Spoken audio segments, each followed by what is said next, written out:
Good afternoon. You know me. I'm Dr. Mark Andrew Holacek, philosopher, historian, Thomas Jefferson scholar, and even prolegomenist with my book on prolegomena of Thomas Jefferson's Notes on Virginia. Anyways, tomorrow, as many of you know, is Thomas Jefferson's birthday. And what are the people at Charlottesville doing to celebrate his birthday? The answer is simple. They're doing nothing because they don't care to do nothing, because something happened in 2019 which changed the sort of intellectual and political landscape at Charlottesville. I go on. It's strange.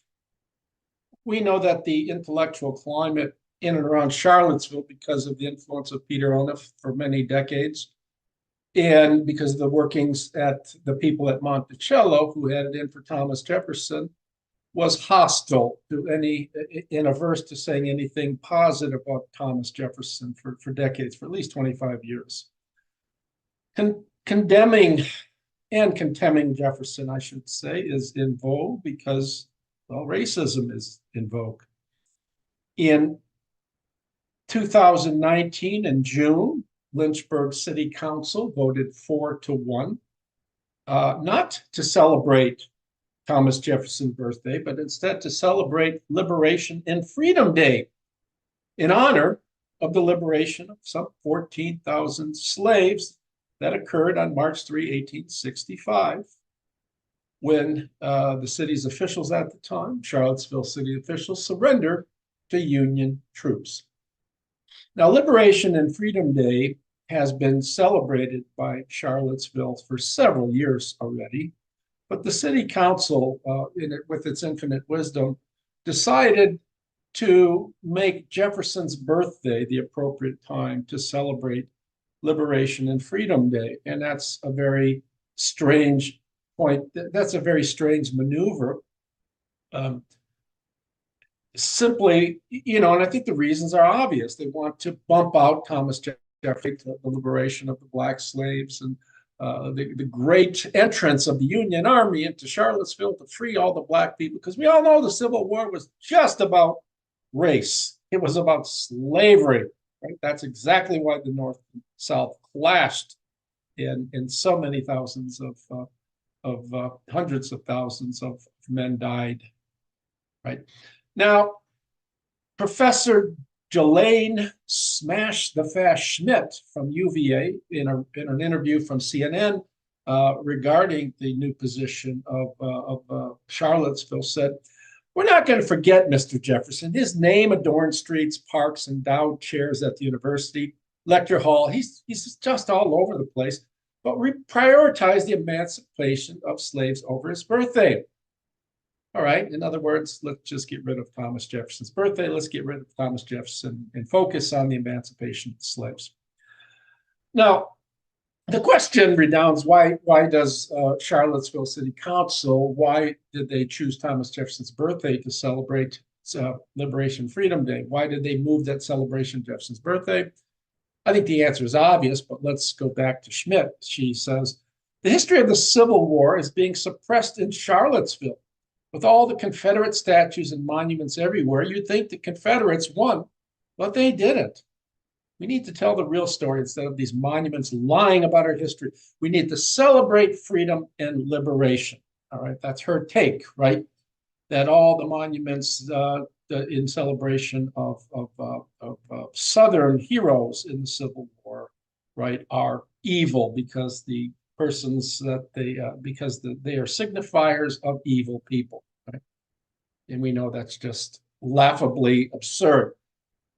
All right, Schmidt's answer, as I say, is not much of an answer.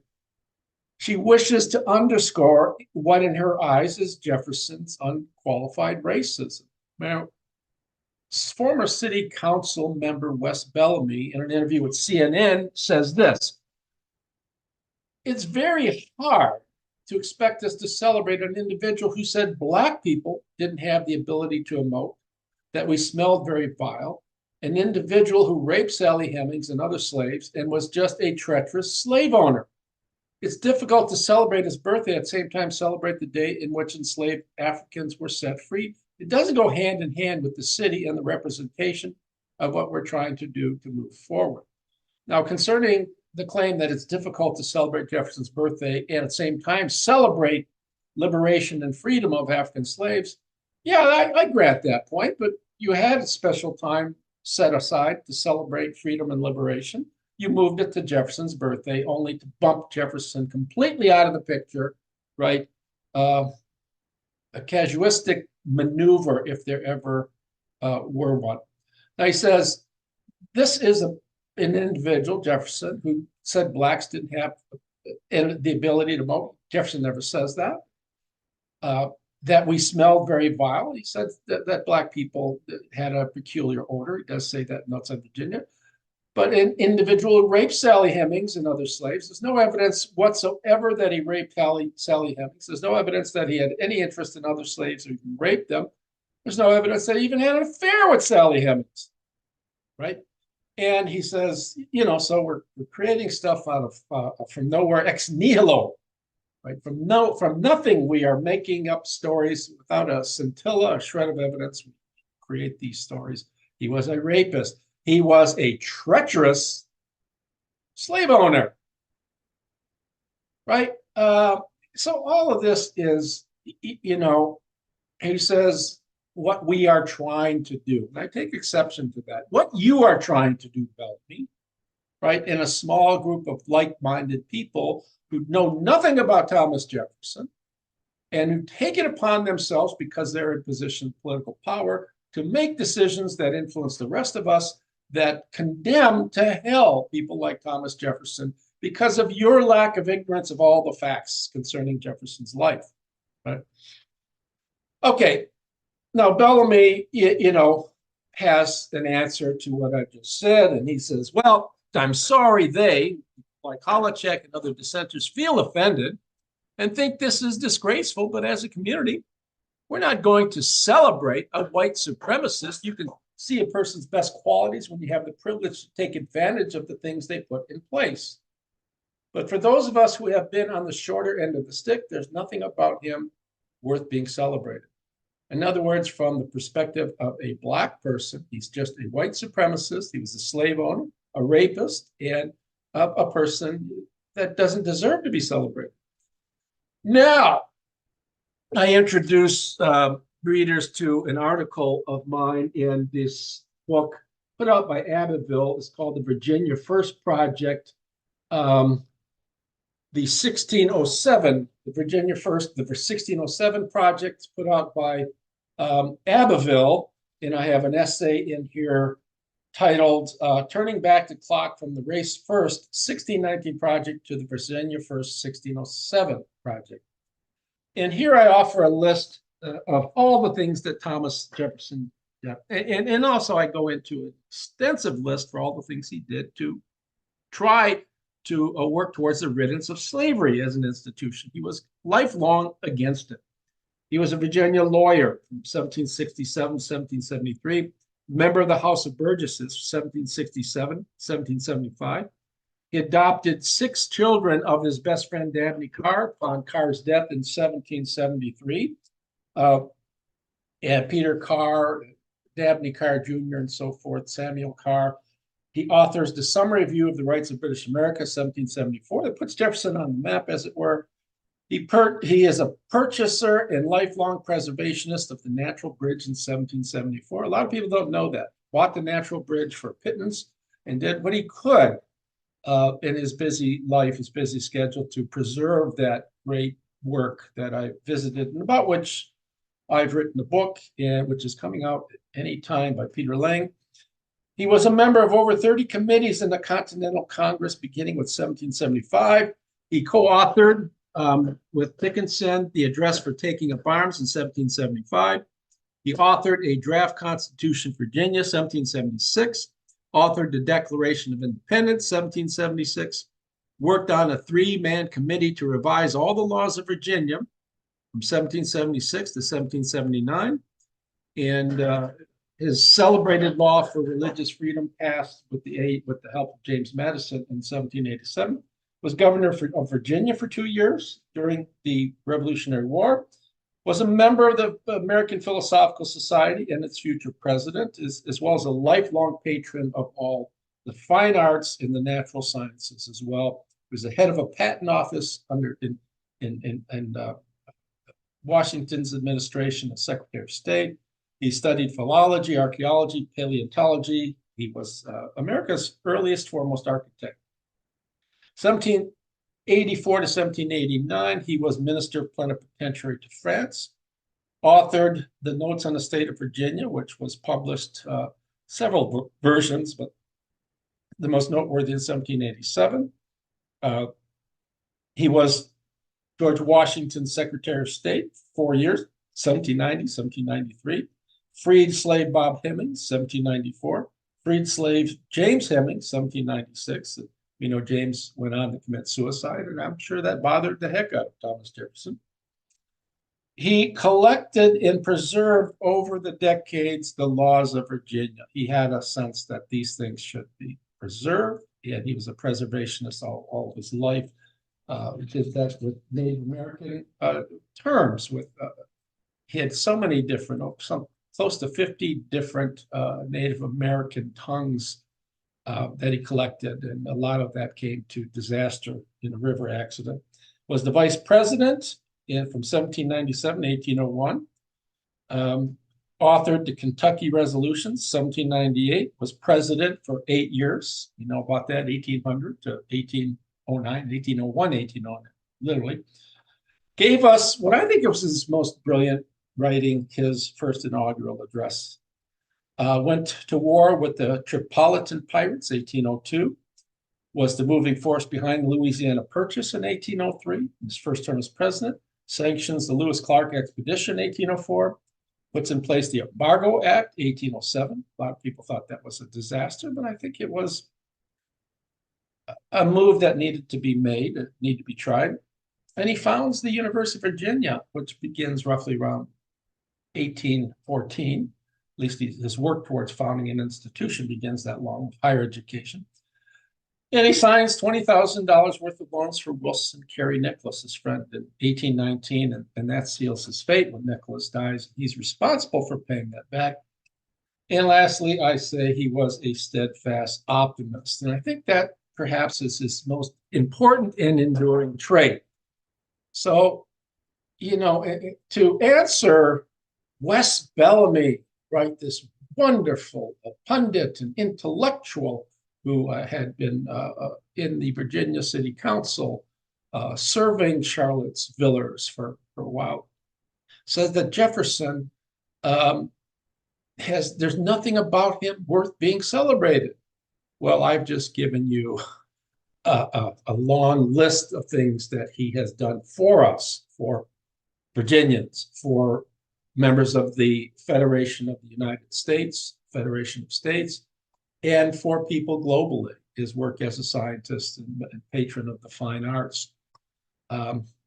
So, you know, we follow Bellamy and Schmidt's story, you know, all the stuff about Jefferson. These are just monuments to bad people with respect, bad people, you know, from Jefferson's day or representatives of the Civil War who fought in the Civil War, all these bad people.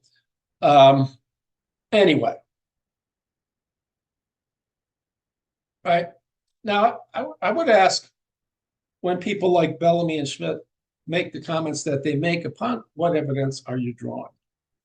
And of course, they offer nothing. And again, if you want to see what Jefferson really did, I get you back to Abbeville's Virginia First Project, my essay in there, and we'll see that you'll see Jefferson did quite a bit to try to rid us of the institution of slavery in his day. The time was just not right. I take a special exception to the claim of the possibility of Thomas Jefferson raping Sally Hemings and raping other slaves. Jefferson was not a vicious person, and seldom, I can only think of 2 or 3 times where he got angry, and rightfully so. You know, his famous line was, when angry, count to 10, when very angry, count to 100. From his Decalogue of Principles to Thomas Jefferson Smith, your newborn child that we saw not long ago. He wasn't capable of such a violent act. So even to suggest that he might have done that, a lot of the people talk about Jefferson in a position of power as a plantation owner, as a slave owner. They had to do what he wanted to do. He was not a power-hungry person, regardless of what some people say, like Onof and other people, Finkelman and others. Okay. I would add that the people at Monticello and the people at Charlottesville, and I blame most of the people at Monticello and people at UVA like Peter Onof and Ned Gordon Reed, Andrew O'Shaughnessy, and all the people that participated in this for decades in just vilification of Thomas Jefferson and not bringing to light all the facts of his life, but only those that incriminate him and inculpate him as a slave owner, as a racist, as a hypocrite, right?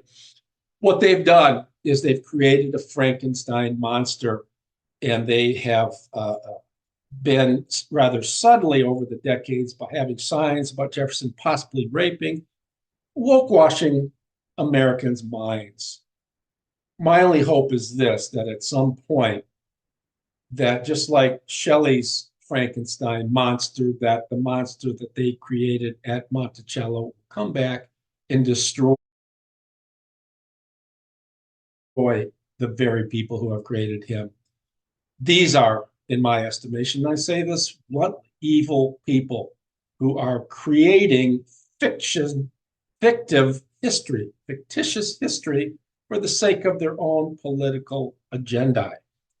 And that is just not right. That is evil as far as I'm concerned. History should be essentially a veridical business, or should aim at veridicality. I know that it's impossible to keep fiction out of it, but the aims of historians ought to be veridicality, truthfulness. I would say it's very dangerous when people who know so little about Thomas Jefferson are in a position to decide for us what sort of narratives, what sort of stories, whether we should be celebrating his birthday, whether he was a good or bad person, right? I think it's unfortunate that people like Schmidt and Bellamy have any voice in the direction of the legacy of a lion like Thomas Jefferson. It's criminal, right? But I blame the people of Charlottesville themselves, because ultimately, as Thomas Jefferson said, the power of a city, the power of a state is in the people. The power of the nation is in its people. The nation is the people. The state is the people. The city is the people. And if the people do not object stentoriously, strongly, and vigorously to this bullshit that goes on in Lynchburg City Council, in not Lynchburg, but in Charlottesville City Council, the city of Charlottesville, at UVA, or even at Monticello. Hopefully, with the new president, things will change. And again, the focus will be truthfulness when it comes to Jefferson, what Monticello really needs to do. And I encourage the new president, whether she likes this or not, I know she wants to steer clear of the Sally Hemings stuff. It's a hot potato. You can't steer clear of it. We need to reinvestigate this, and we need to look at all sides of the issue. They have not been doing that. So that needs to be the first thing that needs to be done at Monticello, right? Instead of telling all these people they're descendants of Thomas Jefferson, Sally Hemings, we need to look at all the available evidence.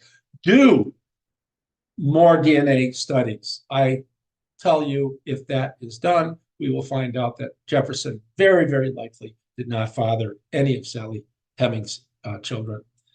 Now, I refer readers at the end who want to learn more of my recently published book, Rethinking Thomas Jefferson's Views on Race and Slavery, God's Justice Cannot Sleep Forever.